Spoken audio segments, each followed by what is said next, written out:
As we all know, political campaigns can be a little bit hectic, even if there are minimal differences between the candidates given to us.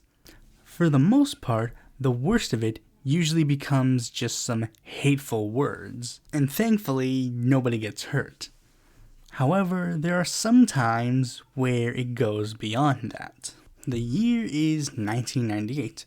Tommy Burks was an incumbent state senator in Tennessee. He was considered one of the more conservative Democrats of the chamber, opposing the teaching of evolution, opposing gambling, opposing abortion, the basics. He was also well known for being an extremely energetic legislator. You could honestly tell that Burks really loved his job, as he always showed up on time, even after working on his farm 100 miles away from the state capital. He also seemed to really care a lot about his constituents, always making sure that he would return home to his district every night, even when the chamber was still in its session, and his district really rewarded said behavior because he would continually win re-election. Granted, he usually ran unopposed, but even if he did get an opponent, he would win with an overwhelming margin. However, one man sought to change that. Enter Byron Low-Tax Looper, the incumbent Putnam County tax assessor, who decided that in the 1998 cycle, he would challenge Burks. Policy-wise, there wasn't much difference between the two, but they couldn't be any more different otherwise. Looper very rarely showed up to work, and usually spent his office resources sending out press releases talking smack about other public officials and praising himself, rather than doing his job of assessing property taxes. And while Burks was very happily married with his wife Charlotte, Looper had a very different relationship with his girlfriend, forcing himself on her and making her bear a child, and used his capacity as tax assessor to take her house from her, which was one of the many things that got the attention of the Tennessee Bureau of Investigation, who indicted Looper on 14 accounts of official misconduct, enough so that the Tennessee GOP had officially decided to dissociate from him.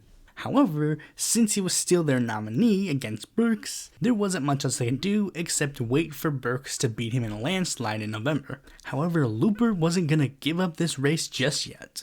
However, most didn't know the methods that he would try to use to win. October 19th, 1998, less than 1 month before the election, authorities were called to the Burks farm. Tommy was found murdered in his pickup truck by a single bullet above his left eye. Moments before, he had been talking to a farmhand by the name of Wesley Rex about his duties. The only lead that they had was that while Burks and Rex were talking, they saw a suspicious black car, Rex even getting a good view of the driver. However, they really couldn't pinpoint the name of a suspect, until Charlotte got a call from Rex, who now had a name that he could pinpoint to the face, who, after sawing a political ad on TV, found out that it was actually Tommy's opponent who had committed the murder. At this point, Looper was gone. He was in Hot Springs, Arkansas with a friend of his, Marine Corps recruiter Joe Bond. Looper seemed to want Bond to help him out, as he was very open with him about the fact that he murdered Burks and he needed his help to change his tires so that he could throw the police off a scent. However, Bond was not willing to have it and fully cooperated with the investigation. Looper was the exact opposite, not exactly cooperating with the officers or prosecutors, to the point where we still technically don't know his motive. However, the situation around the election gives people a good enough guess. Tennessee state law dictated that any candidate that died must be removed from the ballot, and depending on the date, the party of the candidate in question would be able to choose a replacement nominee. However, since it was less than 30 days from the election, the state Democratic Party could not choose a replacement nominee. So the leading theory was that Looper's intention was to kill Burks so that he can be the only candidate remaining on the ballot, thus guaranteeing him the seat. Now, many officials in Tennessee thought that this particular case would be a good exception to the rule, but the state government basically said, look, our hands are tied, which made a lot of people worried. Not necessarily because Looper actually could win now, because even if he did win the seat, he's being investigated for murder and is in police custody.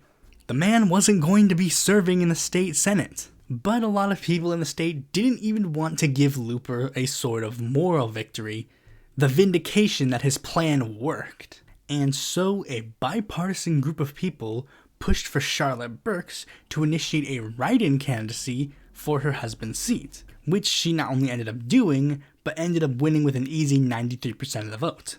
And Charlotte's first act upon taking office was to pass a law that ensured that the name of any candidate who dies within 40 days of an election could remain on the ballot to prevent a repeat of what happened to her husband.